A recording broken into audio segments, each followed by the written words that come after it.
जब प्रेरितों 1 की 4-5 लिखा, उसने मिलकर उन्हें आज्ञा दी, यरूशलेम को ना छोड़ो, पिता की प्रतिज्ञा की पूरा होने की बाट जोते रहो, जिसकी चर्चा तुम सुन चुके हो। यूहन्ना ने तो पानी से बपतिस्मा दिया, थोड़े दिनों के बाद तुम आत्मा से बपतिस्मा पाओगे। कि वो बाट जो रहे थे, अभी आज्ञा फॉलो कर रहे थे। इसलिए प्रभु की आज्ञा है, तुम बैठो प्रार्थना करो। कुछ प्रार्थना नहीं आ रहा, चुप। आप कहते मुझे प्रार्थना नहीं करनी आती, आधा घंटा चुप हो के सारे कामों से मन फिरा के बैठ सकते हो। बस प्रभु को अपना समय दो, बस समय दे दो। प्रभु आधा घंटा ये मैंने तुझे दे दिया, जीरो प्रेयर वाले, प्रभु बस ये आधा घंटा मैंने आपको दे दिया, और लड़ो। मैंने अपने विचारों को इधर उधर नहीं लेके जाना। जब आप प्रार्थना में बिठा ही देते अपने आप को आधा घंटा के लिए, प्रभु आपसे खुश हो जाता है, हालेलुया, और आपकी सहायता के लिए आ जाता है। बिठा तो सकते ही है ना, ओके, सब चीजों से ध्यान हटा के, सब चीजें रख के, फोन फान, ओके मैं आधा घंटा बैठ गया, बस ध्यान करो प्रभु के। आप कोशिश करो थोड़ा थोड़ा बोलने की, लड़ो शरीर से, पर आपको इसके लिए हमेशा याद रखना है। यहोशू 1 की 8-9 कहते हैं, व्यवस्था की ये पुस्तक तेरी चिप से कभी ना उतरने पाए, दिन रात ध्यान दिए रहना, जो कुछ इसमें लिखे उसके अनुसार करने की अगर तू चौकसी करे, ऐसा करने तेरे सब काम सफल होंगे, पर तू प्रभावशाली होगा। कहता है जो कुछ लिखा है, लिखे हुए के अनुसार चलने की चौकसी करे। तो लिखे हुए के अनुसार जो आज्ञा मिली है उसके अनुसार अगर तू चौकसी करे, सीरियस हो जाए उसके अनुसार करने की, तो तू प्रभावशाली होगा, तेरे सब काम सफल होंगे। क्या उसने नहीं कहा? क्या उसने नहीं कहा? फिर यही पूरे ग्रहों पर अधिकार कर रहे हैं, सूरज को रोक रहे हैं। क्यों? क्योंकि वचन को दिन रात मनन करते हैं।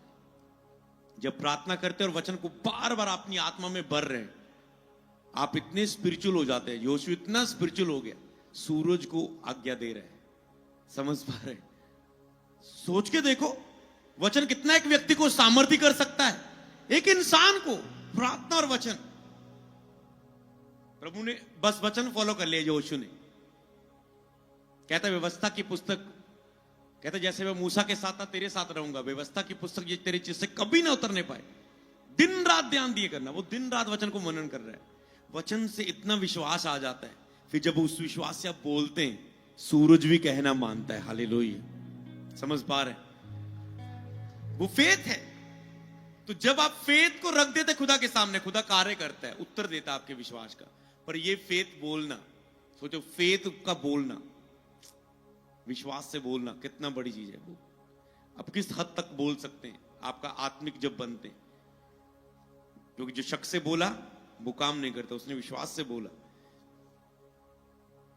और जकरिया लास्ट 12 की 10 में लिखा है, कहता है दाऊद के घराने और यरूशलेम के निवासियों पर मैं अनुग्रह करने वाली और प्रार्थना सिखाने वाली आत्मा उंडेलूंगा। कहता है अनुग्रह करने वाली और प्रार्थना सिखाने वाली आत्मा उंडेलूंगा मैं।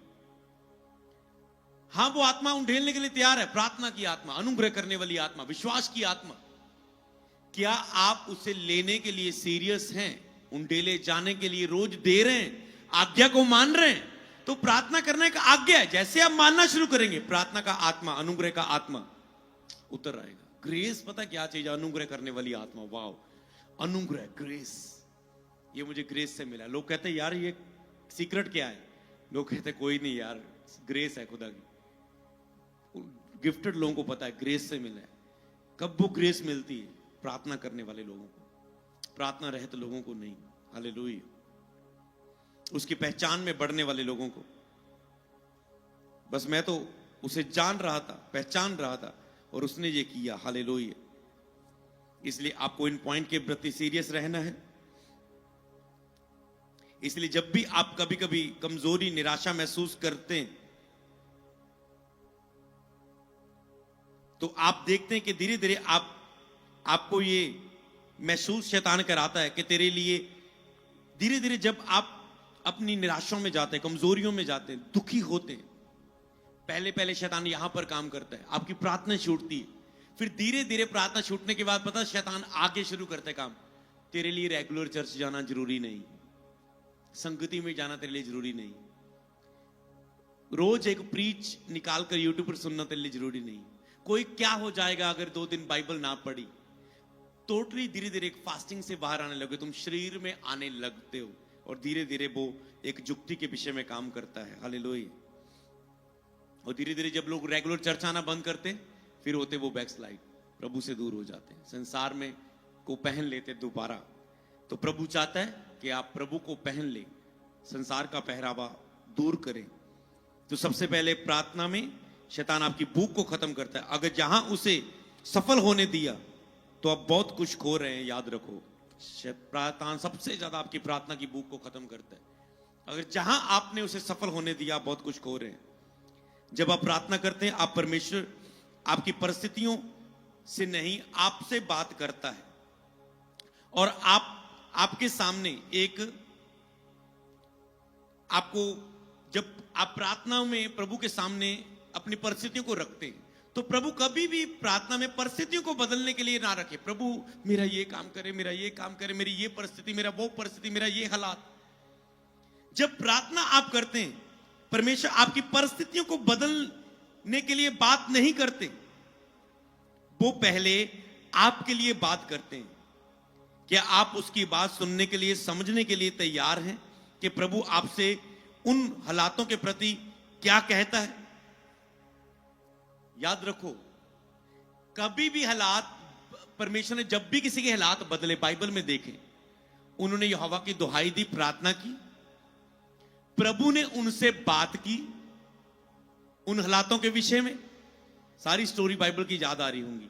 प्रभु ने उनसे बात की, बात करने के बाद प्रभु ने उन्हें कुछ काम दिया, तुम ये करना, तुम यहां से हमला करना, तुम आगे से जाना, तुम तब जाना, तुम ये करना, तुम वो करना। समझ पाए? उन्होंने किया, और प्रभु ने उनकी परिस्थितियों के सामने उन्हें जीत दी। समझ पा रहे? तो यही है प्रार्थना। प्रार्थना में आप जा रहे हैं, प्रभु आपसे, आपने प्रभु मुझसे बात करे, ये मेरी परिस्थितियां, ये मेरे हालात हैं, और प्रभु आपसे बात करते हैं, आपको कुछ कहना चाहते हैं, पर आप उसे फिर सुनते हैं। सुनने के बाद आपको कार्य करना है उसके विषय में। प्रभु कहते हैं ऐसे कार्य कर, तू ये प्रार्थना कर, आज से इतना ये करना शुरू कर, आज से रोजों में जा 5। आपने काम करना है, फिर प्रभु आपके, वो हीलिंग है, वो डिलीवरेंस है, वो ब्लेसिंग है, वो मसला है, वो बैड न्यूज है, वो संकट का समय, प्रभु उसमें काम करेगा। अगर आप सीधा शॉर्टकट चाहते हैं कि प्रभु ये मेरा हालात है, ये मेरा हालात है, ये कृपया कार्य करे, कार्य करे, कार्य करे, आप रॉन्ग प्रेयर कर रहे हैं। क्योंकि आपको उसको प्रभु के सामने रख देना है। अब प्रभु के साथ एक रिश्ता बनाए और उससे सुने वो क्या कहना चाहता है, वो कहां पर आपको काम लगाना चाहता है। प्रभु डायरेक्ट काम नहीं करता, वो आपको काम पर लगाता है। बाइबल में जहां जहां उसने काम किया, उसने उन्हीं मनुष्यों को जिनका मसला था काम में लगाया, राजाओं को, नबियों को, प्रभु ने उन्हें अपने काम पर लगाया। तो कई लोग इस वचन को पकड़ते हैं, अपनी सारी चिंता उसी पर छोड़ दो क्योंकि उससे तुम्हारा ध्यान है। प्रभु तुम जानते हो मेरी ये हालात है, मैं अपनी सारी चिंता आप पर छोड़ता हूं, आपको मेरा ध्यान है। शॉर्टकट में काम खत्म कर देते। उसने अपनी सारी चिंता उस पर डाल दो। ये एक अविश्वास के समय मिलने वाला एक रेमा वचन है, ना कि आपकी आलस का कारण न इसे बनाए। इसे आलस का कारण ना बनाए। अपनी सारी चिंता तुझ पर डाल दी, तुझे मेरा ध्यान है। इसे आलस का कारण बनाने के लिए आलसी मनुष्य श्रापित है, बाइबल में लिखे। श्रापित है जो यहोवा का काम आलस से करता है। तो ये आपको अविश्वास के समय मिलने वाला एक वचन था कि अपनी सारी, आप चिंताओं में, मान लो आप एक व्यक्ति चिंता में है, प्रभु मेरा ये मसला, ये मसला, ये मसला, और प्रभु ने आपसे बात की, अपनी सारी, तुझसे बात की पर्सनली, अपनी सारी, वही बाइबल का वचन लेकर तेरे लिए रेमा बना के, अपनी सारी चिंता मुझ पर डाल दे, मुझे तुम्हारा ध्यान है। ओह थैंक यू जीसस, आपने मुझसे इस वचन द्वारा बात कर लिया, अब मुझे पूरा भरोसा, आप काम करेंगे। अब मैं किसी से पैसे नहीं मांगने जाऊंगा, अब मैं ऑपरेशन करवाने नहीं जाऊंगा। समझ पा रहे? अब इसको क्लियर हो गया, काम नहीं हुआ, अभी क्लियर हो गया करना क्या है, क्या नहीं करना, कहां नहीं करना। ओ प्रभु ये रिश्ता आया, मेरा गलत जगह रिश्ता ना हो जाए। प्रभु मैं डरी हुई हूं, डरी हुई हूं, डरी हुई हूं। अपनी सारी चिंता मुझ पर डाल दे, मुझे तुम्हारा ध्यान है। ओह अब अगर प्रभु ये रिश्ता मेरे लिए नहीं होगा तो कैंसिल हो जाएगा, अगर होगा तो हो जाएगा, क्योंकि प्रभु ने बात कर ली है, सारी चिंता मुझ पे डाल दो। समझ पा रहे? आप समझ गए? तो प्रभु ऐसे बात करता है, तो इसको आप खुद यूज करके नहीं, प्रभु ओके मैंने आज 5 मिनट प्रार्थना की, सारी चिंता आप खुद चिंता कर रहे हैं, डर रहे हैं, निराशा में, मैंने यीशु पर डाल दी। नो, आलस बनाने के लिए वचन को यूज ना करें। ये रेमा होता है, मत डर मैं तेरे संग हूं, आज से तुम ये कर। या तो वो कहेगा तुम चुप रहे, मैं कर रहा हूं, तुम प्रार्थना में लगा रहे। या तो वो कहेगा ओके स्टेप ले, कदम ले, तुम जा।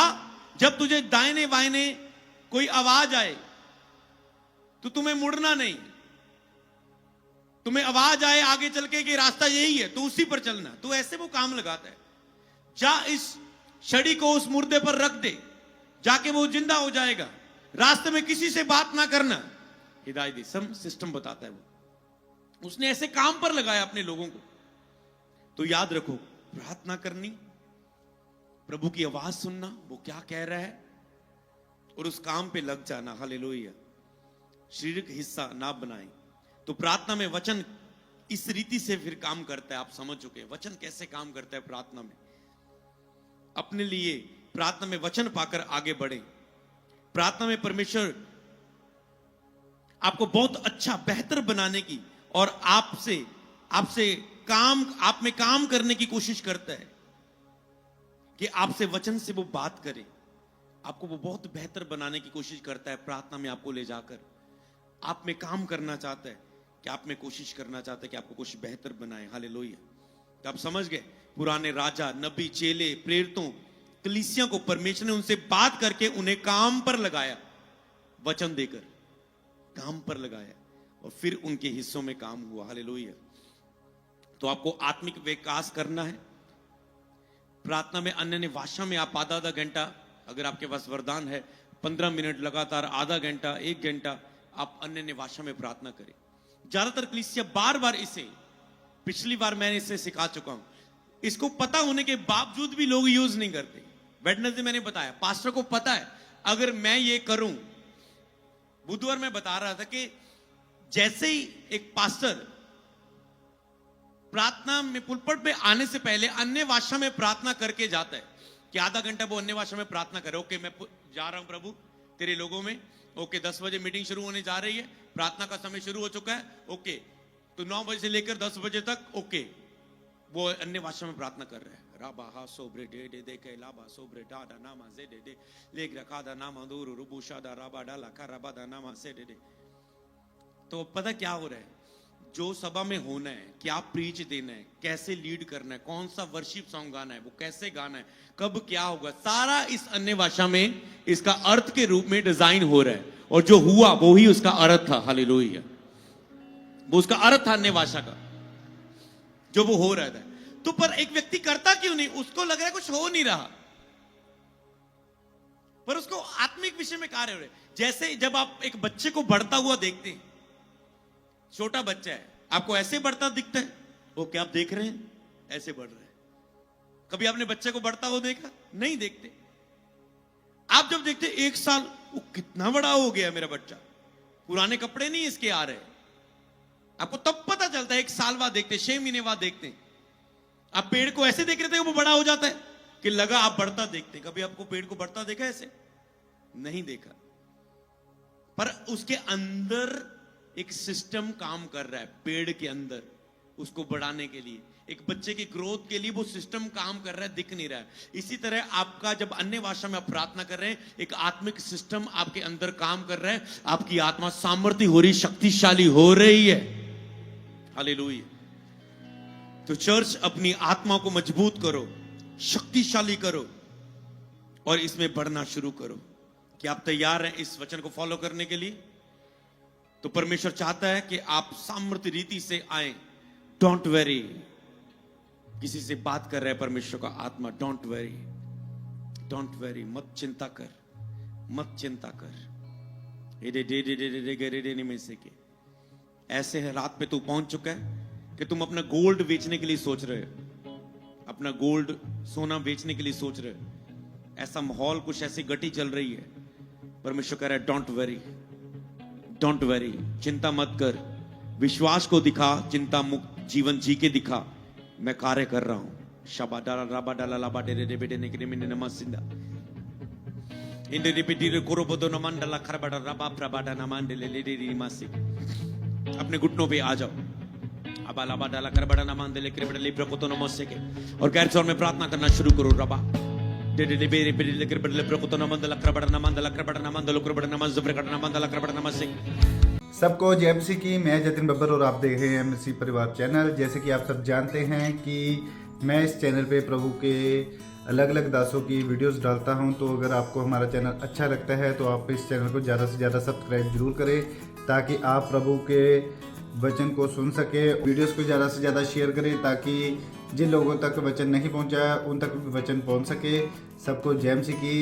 एक बार मैं आपसे दोबारा कहूँगा कि इस चैनल को सब्सक्राइब जरूर करें और वीडियोस को ज़्यादा से ज़्यादा शेयर करें। जय मसीह की।